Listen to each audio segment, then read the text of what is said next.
Have you ever felt angry or ashamed when someone points out your mistakes?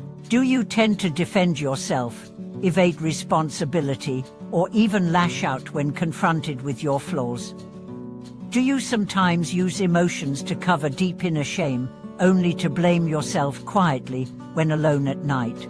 Welcome back to our channel, a place for healing the heart, understanding oneself, and growing together. Today, we delve into a profound teaching from the Buddha. When your mistakes are revealed, do not lose your temper, do not think tantrums or quarrelers can hide or overcome your faults. This short phrase reveals countless blind spots and attachments on the path of growth. It is not merely life wisdom, but a practice method.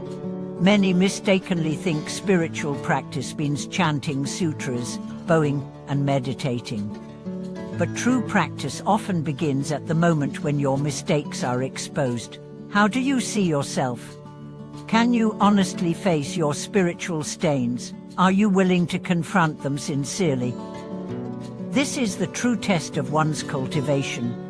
We often think losing our temper is an emotional release, but more often, it is a rejection of the true self. When others expose a side we do not want to see, our first reaction is not reflection, but attack. Admitting mistakes is hard. It means letting go of the illusion of perfection. Bowing to error touches deep shame and insecurity. But Buddhism teaches, those who repent are pure. True strength is not never erring, but deeply repenting and sincerely correcting mistakes. Like a mirror covered in dust, if you are willing to wipe it clean, it will again reflect light.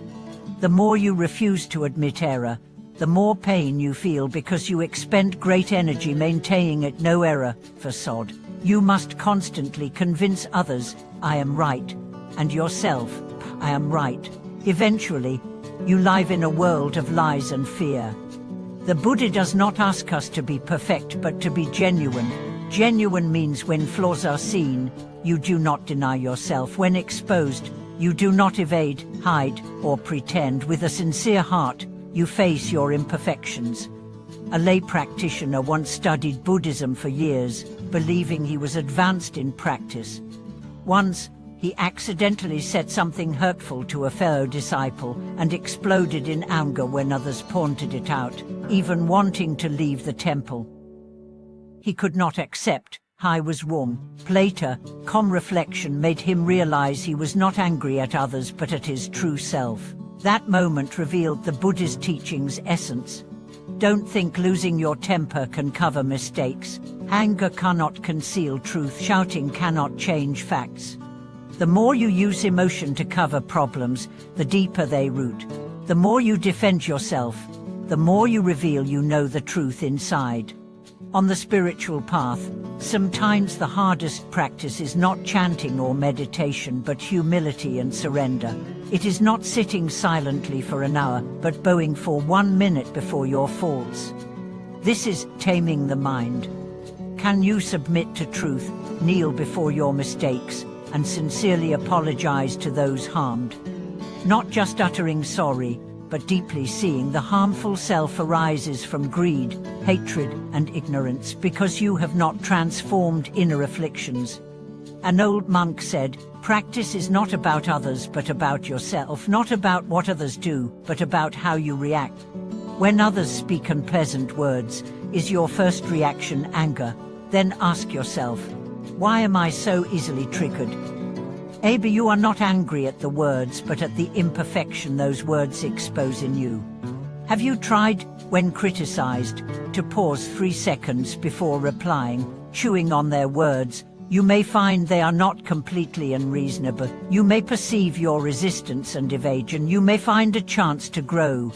The Buddha said, and knowing faults and correcting them is the greatest goodness. Fear is not making mistakes but not admitting them. Fear is admitting but not changing. Fear is changing but not sincerely. True change begins with a knowing and a facing. Do you dare see yourself speaking harshly? Admit you are not as kind or tolerant as you imagine. Accept your struggle with jealousy, resentment, and calculation. This is not self-criticism, but self-awakening. Only when you see your flaws does practice truly begin.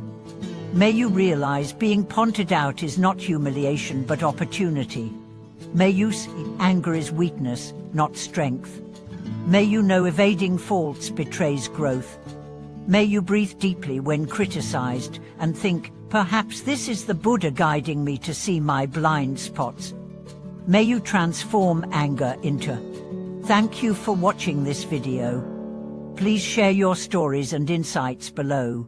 If this content inspired you, please like and subscribe to support our channel. We look forward to growing in truth and compassion together.